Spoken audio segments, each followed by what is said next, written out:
بتبدأ قصة الفيلم سنة 2600 قبل الميلاد في حضارة اسمها كاهنداك، واللي كانت مزدهرة جدا ومتقدمة في كل العلوم ومجالات الحياة. فضلت كده لغاية ما جه الملك الشرير أكتون واحتلها وحاول يصنع تاج سحري ملعون اسمه ساباك، وبيتصنع من معدن مش موجود غير في كاهنداك، والمعدن ده كان اسمه أترينيوم. وبيتمرد طفل صغير من أبطال مدينة كاهنداك وبيخطف المعدن من حرس الملك اللي بيؤمر بقتله، لكن المعدن النادر ده بينقذه وبينقله لعالم سفلي مليان بقوة سحرية كبيرة. وقدر الطفل ده إنه يحصل على قوة كل العالم القديمة الطيبة، وراح عشان يحارب الملك أكتون الشرير. لكن الملك لبس التاج السحري وقدر يستدعي قوة الشر العظمى، لكنها دمرت القصر بتاعه. وقدر البطل إنه يحصل على التاج ويخبيه عشان ما يقعش في ايد حد تاني يستخدمه غلط. وبعدين البطل بيختفي، واللي سيطروا على المدينة كلها وما كانش حد بيخرج أو يدخل إلا بأمرهم.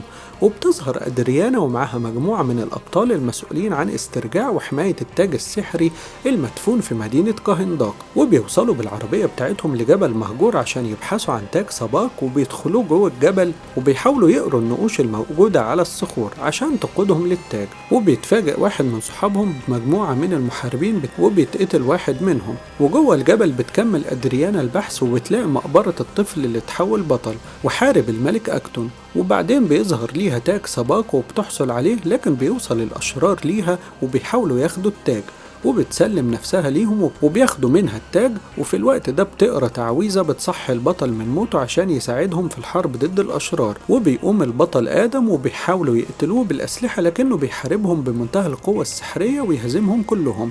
وبينقذ أدريانا والفريق اللي معاها، اللي بيهربوا ويخرجوا بره الجبل وبيركبوا عربيتهم وبيمشوا. وبتوصل مجموعة من الطيارات الحربية عشان تهاجم آدم البطل، لكنه بيدمرهم كلهم بقوته الخارقة، وبيدمر كل العربيات بتاعتهم وكل الدبابات والصواريخ اللي بتهاجمهم. وبيوصل البطل لأدريانا وصديقها في العربية، لكنهم بيحدفوا عليها صاروخ من معدن الأترينيوم. وبيظهر صاحبهم إسماعيل اللي بيخونهم وبيبعت رسالة لمنظمة كانت بتبحث عن التاج من سنين طويلة بقيادة عميل اسمه كارتر. وبتظهر البطلة ماكسين وهي بنت عندها قدرات خارقة، وبتنضم لكارتر اللي بيجمع فريق كامل من الأبطال والسحرة عشان يحارب بيه البطل آدم. وبيستعين بالساحر الخطير كنت اللي بيوصل لقصر هوكمان مع باقي الفريق اللي كونه كارتر عشان يحاربوا آدم، ومعاهم أسلحة تكنولوجية حديثة جدا وقوية. وبيتحركوا بالطيارة الحديثة بتاعتهم في طريقهم لكاهنداك. وبيصحى آدم من الغيبوبة بتاعته وبيلاقي نفسه في بيت أدريانا وابنها اللي كانوا بيساعدوه عشان يقوم تاني. وبتبحث أدريانا عن معنى الرموز الموجودة على التاج، وبيحكي الولد لآدم تاريخ موته وإزاي التاريخ كتب عنه، وبيقول له إن المدينة محتاجة ليه. وبيقابل آدم أدريانا وبتقول له إنهم محتاجينه عشان يساعدهم في تحرير كاهنداك من المافيا اللي فيها وطردهم خارج البلد بكل أسلحتهم المتقدمة. لكن آدم مش بيقتنع بكلامها وبيحاول يمشي ويسيبهم، وبيحاول ابنها إنه يقنعه بإنه يفضل معهم. وبيخطط كارتر وكنت الخطة عشان يقتلوا بيها آدم، وبيقول لهم كنت إنهم لو قدروا يخلوه يقول كلمة شازام فإنه قوته هتنتهي للأبد. وبيطارد الجنود الولد الصغير اللي بيطلب مساعدة من آدم، وبتوصل أمه في الوقت المناسب عشان تنقذه. وبيتعرفوا عليها لأنها كانت مطلوبة للاعتقال عشان التاج كان معاها، وبيحاولوا يهاجموها، لكن بيظهر آدم وينقذها بكل شجاعة.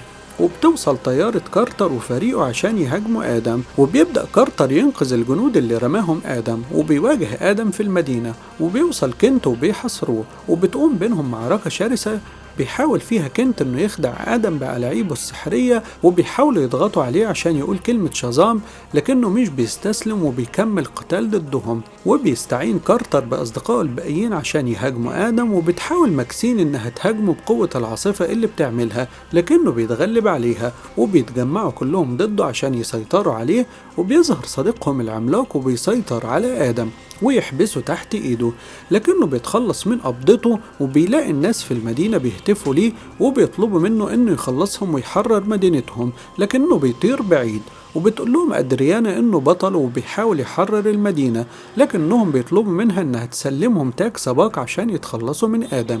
وبيفاجئها كارتر إنهم موجودين هنا عشان يحموا كهنداك من آدم نفسه، لأن غضبه ممكن يدمر المدينة كلها وهم هنا عشان يمنعوه. وبتمشي أدريانا وبتقابل آدم وبتواجهه بالحقيقة دي اللي عرفتها من كارتر، وإنهم بيقولوا إنك موجود هنا عشان تنتقم، وإنك لما غضبت زمان اتسببت في دمار مدينة كاهنداك، وكانت النتيجة إن مجلس السحرة الطيبين نزعوا منك القوة بتاعتك وحكموا عليك بالدفن في المقبرة. وبيقول لها إن عمره ما كان بطل، لكنها بتحاول تقنعه إنه يرجع تاني ويكون بطل كاهنداك الحقيقي. وبيوصل أمون ابن أدريانا وبيلاقي إسماعيل مستنيه وبيحاول ياخد منه التاج، لكن خاله كريم بيساعده يخلي الولد يهرب بالتاج. وبيتقابل فريق كارتر مع آدم وبيحاولوا يقنعوه إنه يستسلم ويتنازل عن قوته عشان مصلحة كاهنداك. وهنا بتوصل أدريانا وبتطلب منه إنه يتدخل وينقذ ابنها من إسماعيل والجنود اللي عايزين يسرقوا التاج. وبيتحرك عشان ينقذ أمون وبيمسك إسماعيل الولد ويقبض عليه، وبيحاول آدم يبحث عنه وبيطارد آدم الطيارات عشان يوصل لمكان أمون.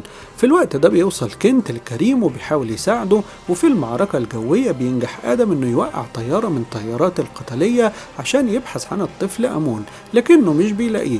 وبينجح إسماعيل إنه ياخد الطفل أمون معاه في العربية بعيد عن المدينة. وبتنجح ماكسين إنها تنقذ كريم من الموت بعد الإصابة اللي تعرض ليها من إسماعيل. وبيتجمع آدم مع كنت وأدريانا وبيوصل ليهم كارتر ومعاه 2 من جنود إسماعيل، وتفضل عليهم أدريانا عشان تعرف مكان ابنها.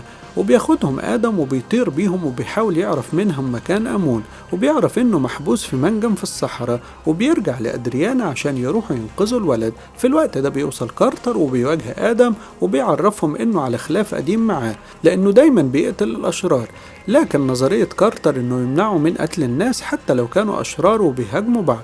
وبيتفوق آدم على كارتر. في الوقت ده بيظهر تاج سباق وبيحاول الفريق ومعاهم آدم إنهم يخططوا إزاي يتخلصوا منه، لكن أدريانا بتقول لهم إنهم لازم يحافظوا عليه عشان يوصلوا لإسماعيل وللطفل أمون. وبيؤمر كارتر السفينة إنها تتحرك نحو الصحراء والمنجم الموجود فيه الولد وإسماعيل.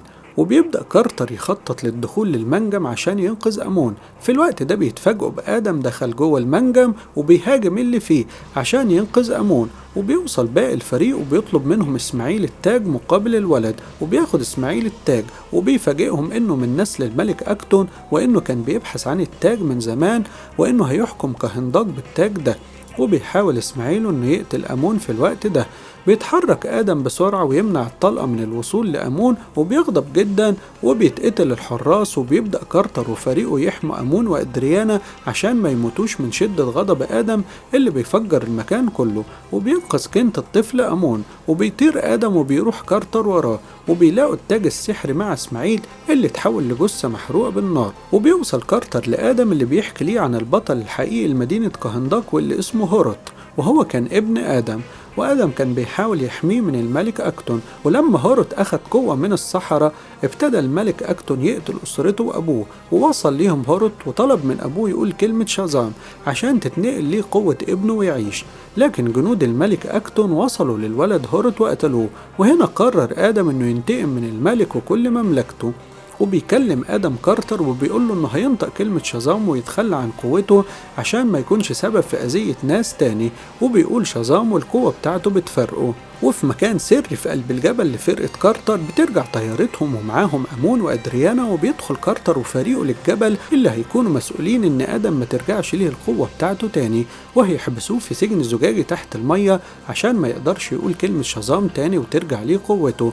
وبيبدأ كنت يشوف المستقبل من خلال الخوذة بتاعته، وبيعرف إنها هتكون في معركة كبيرة مدينة كاهنداك وإن أم كارتر هتتقتل فيها. وبتتفاجأ أدريانا بالكلام المكتوب على التاج بأن الموت هو السبيل للحياة. وهنا بيقوم إسماعيل تاني من الموت وبيتقابل مع آلهة الشر السحرية اللي عايزين يدوه القوة الشريرة بتاعتهم عشان يحكم بيها كاهنداك.